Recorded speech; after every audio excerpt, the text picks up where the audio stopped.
Bonjour, aujourd'hui je vais faire du kalalou. J'ai déjà fait une vidéo des kalalou avec de la viande de bœuf.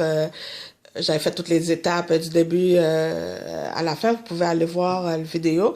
Là aujourd'hui, je le fais, mais avec une étape, avec des étapes avancées. Et puis avec une autre façon aussi d'apprêter le bœuf. Alors, du kalalou, c'est ça. C'est un légume vert, un peu gluant à l'intérieur. Alors, je sais que en Louisiane, c'est du gumbo. Puis ils aiment bien apprêter ça avec des crabes. Nous autres, on aime faire ça surtout avec de la viande de bœuf. Alors, gumbo, kalalou, okra, c'est la même chose. J'ai ici mes viandes de bœuf. Alors, oui, comme je disais, je les ai apprêtées différemment. Dans l'autre vidéo, je l'avais évidemment nettoyé. On nettoie notre viande, nos morceaux de viande avec du citron. On rince à l'eau tiède, ensuite avec de l'eau chaude et on fait mariner avec les épices. Hein, mes épices, ça c'est la même chose. C'est la même chose. On nettoie notre viande, on fait mariner. Alors les épices, mes épices en poudre, les épices sèches, c'est base de poulet. Alors base de poulet, ici, épices jaunes, Maggi, l'un ou l'autre ou les deux. Moi j'ai mis les deux. Sel, poivre, évidemment, toujours du clou de girofle moulu, paprika, du poivre de Cayenne, un peu de curcuma. J'en ai mis un petit peu, même si c'est pas très haïtien, mais les curcuma, on sait tous, c'est très bon pour la santé. Et avec du gumbo, la sauce de bœuf, ça passe. Ensuite, du piment broyé ou du piment frais, le petit piment piqué de la Jamaïque. Un peu de vinaigre de vin rouge. Ensuite, pour la marinade haïtienne, le tout trempé, qu'on fait dans le mélangeur habituellement. Ou sinon, vous faites ça dans le mortier, dans le pilon. Donc, c'est l'ail, oignon vert et persil. Là, j'en ai pas, j'en avais déjà mis dans ma viande. Et on met quelques branches de thym aussi. Ensuite, on met, si vous avez le piment piqué frais, là, vous le mettez là-dedans aussi. Vous broyez ça et vous mettez ça dans votre viande. Et ensuite, on laisse mariner toute la nuit ou minimum 2 heures. Ensuite, une fois que c'est bien mariné, c'est ça, dans l'autre vidéo, je l'avais parti, ma viande, je l'avais fait prendre des couleurs dans l'huile, le beurre. Ensuite, j'avais ajouté l'eau pour la cuisson, puis c'est avec cette eau-là que je faisais ma sauce. Ensuite, ajouter les kalalou, puis l'épinard. On met de l'épinard aussi. Mais là, cette fois-ci, je l'ai fait bouillir. Hein, je l'ai pas fait revenir dans l'huile. J'ai pas fait prendre des couleurs dans l'huile avant. On met juste bouillir sur le feu moyen avec un filet d'eau parce que ça va rendre beaucoup de jus. Vous voyez, tout le jus que ça a rendu. On le garde, c'est avec ça qu'on va faire la sauce. Hein. C'est là toute la vitamine de la viande se retrouve ici. Alors, on garde notre liquide pour faire notre sauce. Alors, c'est déjà cuit ou pratiquement cuit. Ça va finir de cuire dans la sauce.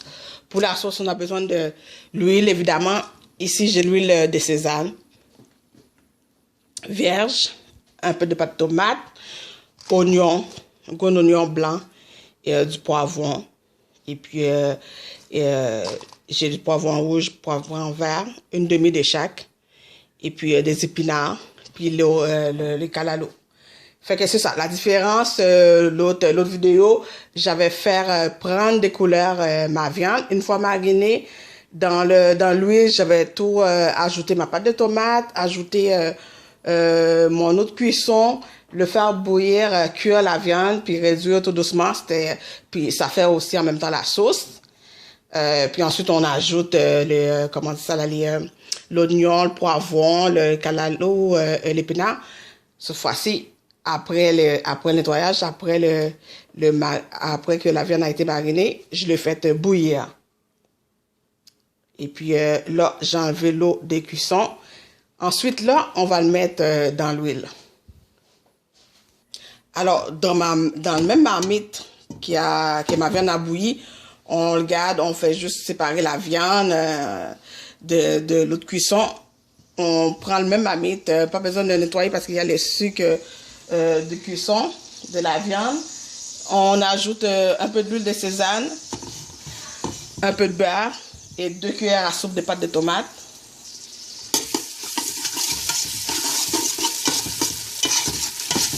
Alors l'huile, moi j'ai l'huile de sésame ici. Vous pouvez prendre de l'huile d'olive, l'huile de canola ou l'huile végétale tout simplement. Et là, je vais ajouter mes morceaux de beurre.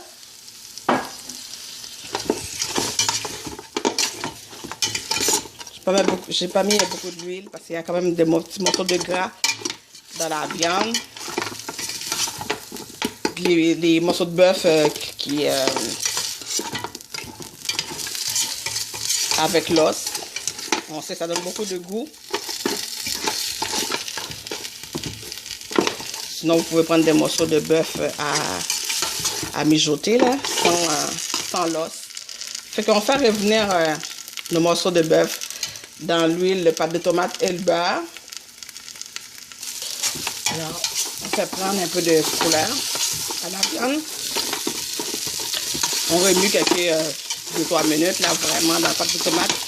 Que la pâte de tomate soit bien cuite aussi, ça ne goûte pas le fond de la canne là, et que la viande prend un peu de couleur. Et là, je vais rajouter l'eau de cuisson de la viande. J'ai ajouté l'eau de cuisson, puis avant d'ajouter l'eau de cuisson, je fais revenir aussi quelques secondes les poivrons. Et là, on laisse épaissir, réduire avec le beurre et les pâtes de tomate. Ça va aider à épaissir. Et ensuite, on met le calalo et les épinards, l'oignon pratiquement à la fin. Parce qu'on aime que les calalos restent entiers, pas écrasés pour que la sauce devienne gluante. On n'aime pas ça. Puis quand on fait la viande comme ça, on ne l'a pas fait revenir tout d'abord dans l'huile, le faire prendre des couleurs, met le pâte de tomate et met l'eau pour la sauce qui va réduire, qui va faire la sauce. Quand on le fait bouillir d'abord, j'aime bien garder l'eau de cuisson, qu'on met un petit peu plus d'eau et puis qu'on garde l'eau de cuisson pour faire la sauce parce que la vitamine se trouve toute là. Si on laisse réduire complètement la viande, bien on perd toute la vitamine qui est dans la viande. Il faut rajouter de l'eau comme ça. Alors, on garde un peu de l'eau de cuisson. Alors, dans notre sauce, à 5 minutes de la fin, j'ajoute le calalo, l'épinard et l'oignon aussi. Puis en gardant l'eau de cuisson de la viande, pas besoin d'ajouter des épices parce que toutes les épices que la viande a été marinée se retrouvent dans cette même sauce-là. De liquide à cuisson. Il faut juste rectifier l'assaisonnement, goûter pour voir s'il manque un peu de sel, un peu de poivre et c'est tout. Et là, on va laisser mijoter encore pendant 5 minutes et notre calalo à la viande de bœuf va être prêt. Alors voilà, notre assiette de calalo. On mange ça avec un bol de riz blanc, maïs moulu. Écoute, c'est très bon. On voit encore les calalos tout entiers, l'oignon, l'épinard, la viande de bœuf. C'est délicieux, c'est goûteux. Alors, allez essayer ça. À bientôt.